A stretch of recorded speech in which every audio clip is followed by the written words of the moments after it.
Hello दोस्तों, आज हम लोग देखेंगे प्रश्नावली 1.1 क्या है। तो इसमें सबसे पहले हम आप लोगों को बता देते हैं। सबसे पहले संख्या तो प्राकृतिक संख्या क्या होती है। तो जो संख्याएं क्रम से स्टार्ट हो, जैसे 1 2 3 4 डॉट डॉट डॉट, इन संख्याओं को हम क्या कहते हैं? प्राकृतिक संख्या कहते हैं। प्राकृतिक संख्या कहते हैं। ठीक है दोस्तों। यदि ये इसी संख्या में आगे हम क्या लिख दें? यदि इसी संख्या में आगे हम जीरो जोड़ दें, जैसे जीरो के बाद वन, फिर जीरो, फिर वन, फिर two, three, four, dot dot dot, इस तरह से दे दे, तो इसको हम क्या कर देंगे? पूर्ण संख्या है। कौन सी संख्या हो जाएगी दोस्तों? पूर्ण संख्या है। ठीक है, इसी को हम लोग कहते हैं क्या? पूर्ण संख्या। देख लेते हैं पूर्णांक क्या होता है। पूर्णांक एक होता है धन पूर्णांक और एक होता है ऋण पूर्णांक। देखो क्या पूर्णांक, पूर्णांक दो प्रकार का होता है। पहला होता है धन पूर्णांक और दूसरा का हो जाएगा हमारा क्या? ऋण पूर्णांक। दोस्तों ऋण पूर्णांक, धन पूर्णांक, जैसे धन पूर्णांक जो संख्या क्या होगी? धनात्मक होगी। जैसे एग्जाम्पल के तौर पे हम ले सकते हैं क्या? एग्जाम्पल हमारा जिस तरह से कुछ ले सकते हैं, जैसे 0 1 2 3 4 डॉट डॉट डॉट, इस तरह से हो सकता है। और ऋणात्मक संख्या जैसे जीरो के यानी जीरो हो जाएगा, फिर -1 -2 -3 -4 डॉट डॉट डॉट, यह संख्या क्या है? ऋण पूर्णांक है और यह संख्या क्या है? धन पूर्णांक है। ठीक है दोस्तों। फिर देख लेते हैं क्या, इसके बाद देख लेते हैं परिमेय संख्या।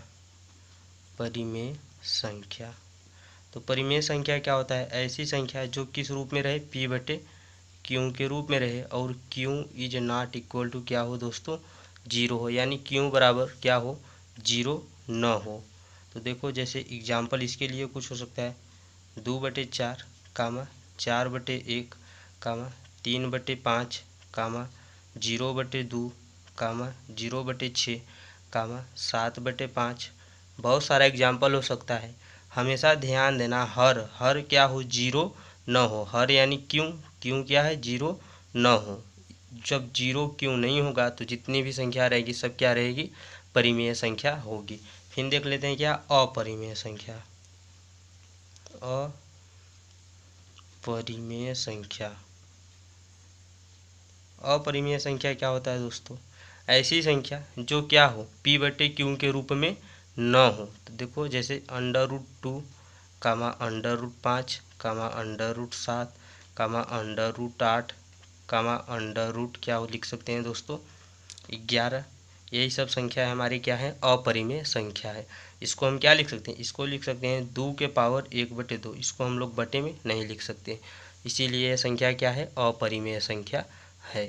फिर चलते हैं दोस्तों अपने सवाल पे, देख लेते हैं क्या है। देखते हैं पहला सवाल क्या है। क्या शून्य एक परिमेय संख्या है?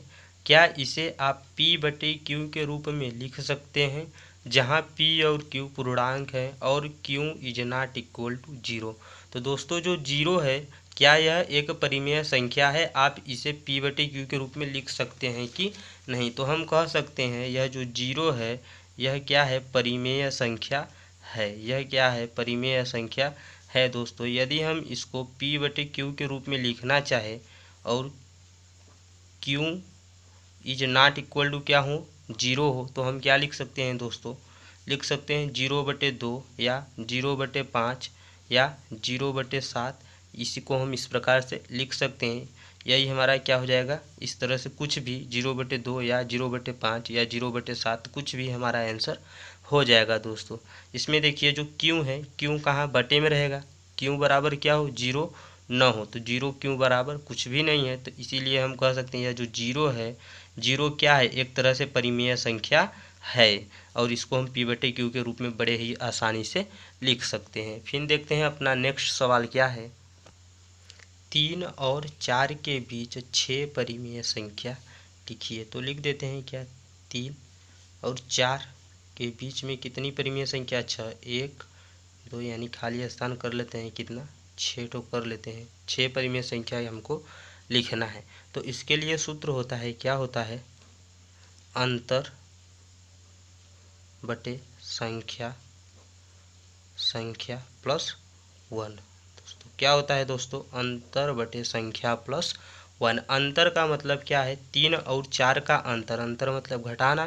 तो देखते हैं हम सबसे पहले क्या है, 3 के 4 की तरफ बढ़ रहा है, यानी छोटी संख्या से क्या हो रहा है, संख्या बढ़ते हुए यानी बढ़ रहा है। तो क्या हो जाएगा, अंतर कितने को हो जाएगा, 3 में से यानी 4 में से 3 को घटा देंगे तो क्या हो जाएगा, 1 आ जाएगा।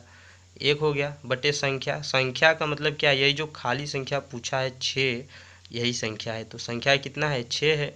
तो 6 प्लस 1 तो कितना हो गया दोस्तों, कितना हो गया 1/7। कितना हो गया 1/7। एक बात ध्यान दीजिएगा, ये जो 1 अब हमारा 7 आया है, अब संख्या देखते हैं यहाँ पे 3 से क्या हो रहा है, 4 हो रहा है, यानी संख्या क्या हो रही है, बढ़ रही है। तब हम 1/7 में क्या जोड़ देते हैं, 3 को जोड़ देते हैं। तो देखो 3 प्लस 1/7, जब इसको जोड़ेंगे तो क्या हो जाएगा, 7 त्रिक के 21, एक क्या हो जाएगा 22। क्या हो जाएगा दोस्तों 22/7। यानी एक संख्या हमको क्या मिल गई दोस्तों, 22/7 मिल गई। एक संख्या तो हमको मिल गई 22/7। फिर इसी तरह से करेंगे दूसरी संख्या। तो 22/7 में हमारा जो 1/7 आया है, इसको हम क्या कर देते हैं, इसी में ऐड कर देते हैं, प्लस क्या 1/7। तो क्या हो जाएगा फिर दोस्तों, जब इसको जोड़ेंगे यानी हर एक समान है तो कितना हो जाएगा, 23/7 हो जाएगा। फिर हमको एक संख्या मिल गई क्या, 23/7 मिल गई। फिर इसी तरह से अगला संख्या क्या हो जाएगा, फिर इसमें 1/7 जोड़ देंगे तो कितना हो जाएगा, 24/7 हो जाएगा। क्या हो जाएगा, 24/7 हो जाएगा।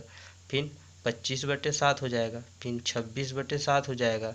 फिर कितना हो जाएगा, 27/7 हो जाएगा। इसी को हम काट देंगे। फिर इसके बाद क्या हो जाएगा, एक संख्या और मिलेगी 28/7। तो ये वाली जो संख्या है इसको काटेंगे तो 7 चौक 28, तो यही 4 हमको मिल गया। अगर 22 है, फिर अगर 22 से पीछे आएंगे एक तो कितना हो जाएगा, 21/7। इसको काटेंगे तो 7 त्रिक के 21 यानी 3 भी मिल गया। 3 और 4 के बीच में जो परिमेय संख्याएं हैं क्या है, 22/7, 23/7, 24/7, 25/7, 26/7 और 27/7। यही हमारा राइट आंसर हो जाएगा दोस्तों। सबसे पहला काम इसमें क्या करिएगा, सबसे पहला काम क्या होगा, सूत्र हमारा क्या है, अंतर बटे संख्या प्लस 1। तो अंतर हम लेंगे 3 और 4, यानी जो दो संख्या दिया है इन दो संख्याओं के बीच का अंतर निकाल लेते हैं, क्या 1। तो संख्या यानी खाली संख्या जो पूछेगा बीच की संख्या उसको लिखेंगे, प्लस 1 कर देंगे। तो कितना हो गया दोस्तों, 1/7 हो गया। अब जो 1/7 हुआ है, अब संख्या को हम देखेंगे, जो संख्या पूछ रहा है 3 और 4, यानी 3 से 4 के बीच में पूछा, संख्या क्या हो, बढ़ रही है। तो हम जो 1/7 आया है इसमें क्या जोड़ देते हैं, 3 को जोड़ देते हैं। तो कितना हो गया 22/7, यानी एक संख्या मिल गई 22/7। फिर प्लस उसी में 1/7 कर देते हैं जो संख्या हमारा आया है। तो फिर क्या हो जाएगा 23/7, फिर उसमें 1/7 करेंगे 24/7। इसी तरह से हम करते रहेंगे तो देखेंगे हमारा क्या होगा, बीच की संख्या मिलती जाएगी। या इसके लिए एक और बहुत ही आसान तरीका है, दोनों तरीके से आंसर एकदम सेम ही आएगा। क्या है, 3 है और क्या है, 4 है। 3 है दोस्तों और 4 है, के बीच कितनी परिमेय संख्या थी, के बीच कितनी परिमेय संख्या थी, 6 थी। तो देखो हम लोग इसको कैसे करेंगे, बड़े ही आसानी से करेंगे। इसको हम लिख सकते हैं क्या, 3/1 गुणा कर देते हैं अपने से, अंश और हर दोनों में, कितने से, 10 से। और इसको भी हम लिख सकते हैं क्या, लिख सकते हैं 4/1 गुणे 10/10। तो इसको क्या लिख देंगे, 3/10।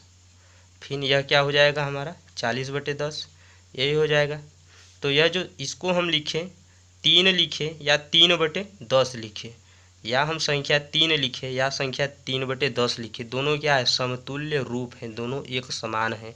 तो इसी तरह से हम डॉट डॉट और संख्या लिख सकते हैं क्या, 30/10 हो गया, 30/10, फिर 31/10, फिर 32/10, फिर 33/10, फिर 34/10, 34/10, 35/10। ठीक, कितना हमको 6 पूछा है, 1 2 3 4 5, एक ठो और लिख देंगे, 6 हो जाएगा। यह भी हमारा क्या होगा, एकदम राइट आंसर होगा दोस्तों।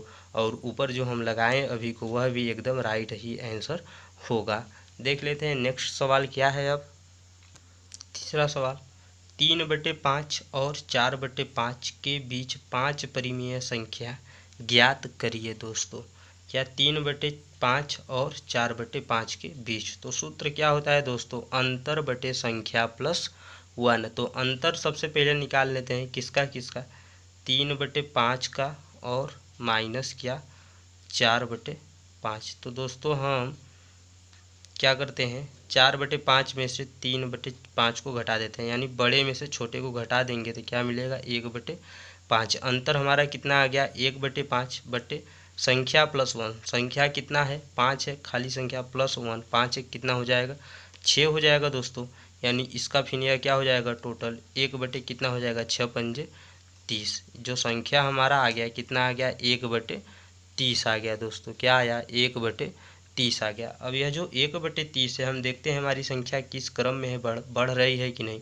देखो 3/5 है, फिर क्या है 4/5, यानी संख्या क्या हो रही है बढ़ रही है।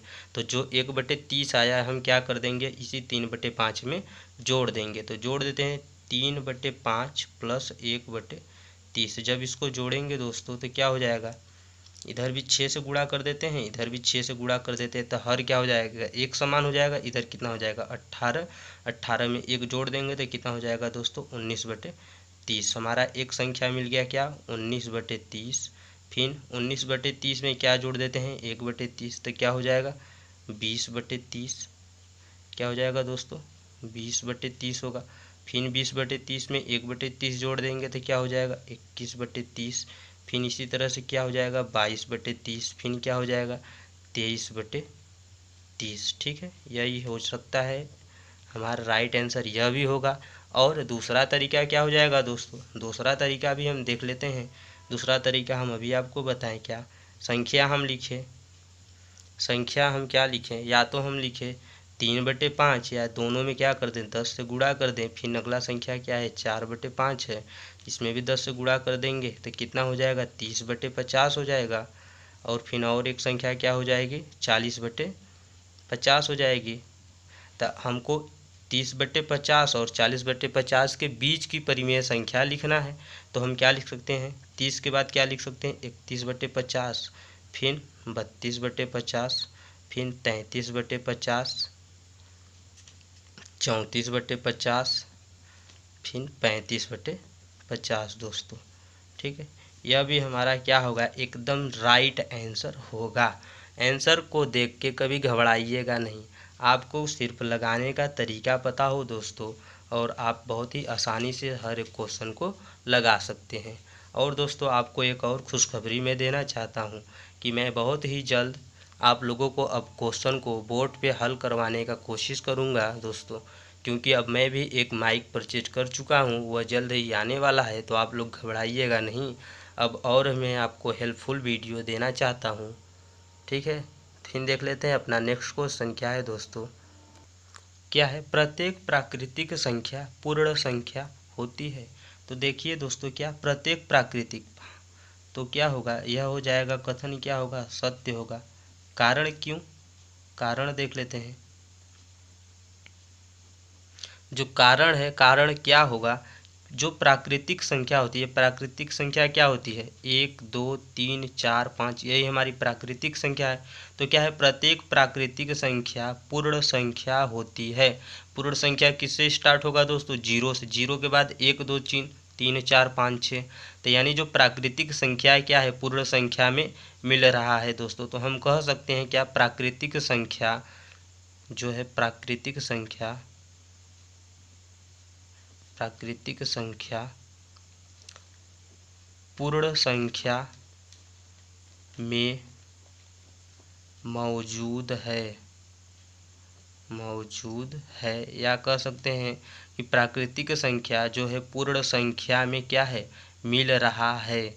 पूर्ण संख्या हमारा 0 के बाद 1 2 3 4 होता है, और प्राकृतिक संख्या क्या होता है दोस्तों सीधे 1 2 3 4। तो पूर्ण संख्या में होती है, तो पूर्ण संख्या देख लेते हैं 0 फिर 1 2 3, यह तो मान लेते हैं डॉट डॉट डॉट, यह क्या पूर्ण संख्या है प्राकृतिक संख्या 1 2 3। तो जो प्राकृतिक संख्या है पूर्ण संख्या में दिख रहा है दोस्तों, हाँ दिख रहा है, तो क्या हो जाएगा यह कथन सत्य हो जाएगा, बस और कुछ नहीं। फिर देख लेते हैं नेक्स्ट क्या है। प्रत्येक पूर्णांक एक पूर्ण संख्या होती है। प्रत्येक पूर्णांक एक पूर्ण संख्या होती है। पूर्णांक दोस्तों दो प्रकार के होते हैं, पहला धन पूर्णांक और दूसरा ऋण पूर्णांक। तो हम जो ऋण पूर्णांक होगा जैसे -2, तो क्या होगा, यह पूर्ण संख्या होगी। पूर्ण संख्या हमेशा क्या होती है, पूर्ण संख्या दोस्तों यही होता है ना, 0 1 2 3 4। तो पूर्ण संख्या सब क्या है, पूर्ण संख्या सब धनात्मक है। और पूर्णांक हमेशा दो ठे होता है, एक धनात्मक और एक ऋणात्मक। तो हम कह सकते हैं क्या, कारण यानी यह कथन हमारा क्या हो जाएगा दोस्तों, असत्य हो जाएगा। क्या हो जाएगा, असत्य हो जाएगा। कारण क्या होगा, कारण देख लेते हैं क्या होगा। कारण यही होगा कि -2, जो -2 पूर्णांक है, -2 पूर्णांक एक पूर्ण संख्या नहीं है दोस्तों। क्या है, एक पूर्ण संख्या नहीं है, यही हमारा कारण हो जाएगा। ठीक है। इसमें क्या है दोस्तों, प्रत्येक परिमेय संख्या एक पूर्ण संख्या होती है। तो परिमेय संख्या P/Q, यानी परिमेय संख्या जैसे क्या, 2/2। अगर इसको हम काट देंगे तो क्या मिल जाएगा, केवल 1 मिल जाएगा। यह क्या है, एक पूर्ण संख्या है। तो अगर हम लिख दें, अगर इस तरह से हो जाएगा तो हो जाएगा हाँ, लेकिन यह कह रहा है कि प्रत्येक, क्या प्रत्येक, प्रत्येक का मतलब क्या, सभी। जैसे कि लिख दे 3/5, इसको हम काटेंगे, काट के हम 1 ला सकते हैं, नहीं ला सकते हैं। जैसे कुछ भी 2/4, इसको अगर हम काटेंगे तो 1 मिल सकता है, नहीं मिल सकता है। तो इसी तरह से इन सब संख्या, ऐसी संख्याएं आ रही हैं तो यह क्या हो सकती है, पूर्ण संख्या नहीं हो सकती है। क्योंकि पूर्ण संख्या हमेशा 1 2 3 4 0 वगैरह होता है। क्योंकि P/Q यानी परिमेय के रूप में तो होगा नहीं पूर्ण संख्या। तो यह कह रहा है कि प्रत्येक यानी कुछ इस तरह से रहता है, 1 आ जाता तो ठीक, अगर इस तरह से है तो यह सब क्या है, पर पूर्ण संख्या नहीं है। तो यह क्या हो जाएगा, कथन हो जाएगा हमारा असत्य हो जाएगा। कथन क्या हो जाएगा, असत्य हो जाएगा। कारण, कारण देख लेते हैं दोस्तों। कारण क्या होगा, कारण होगा हमारा क्या होगा, 2/4 या 3/5 जो है एक पूर्ण संख्या, एक पूर्ण संख्या नहीं है, यही हमारा कारण हो जाएगा दोस्तों। इसी के साथ यह चैप्टर द एंड होता है दोस्तों। यदि आप मेरे चैनल पे नए हो तो प्लीज़ मेरे चैनल को सब्सक्राइब कर लीजिए और बेल आइकन को दबा दीजिए दोस्तों।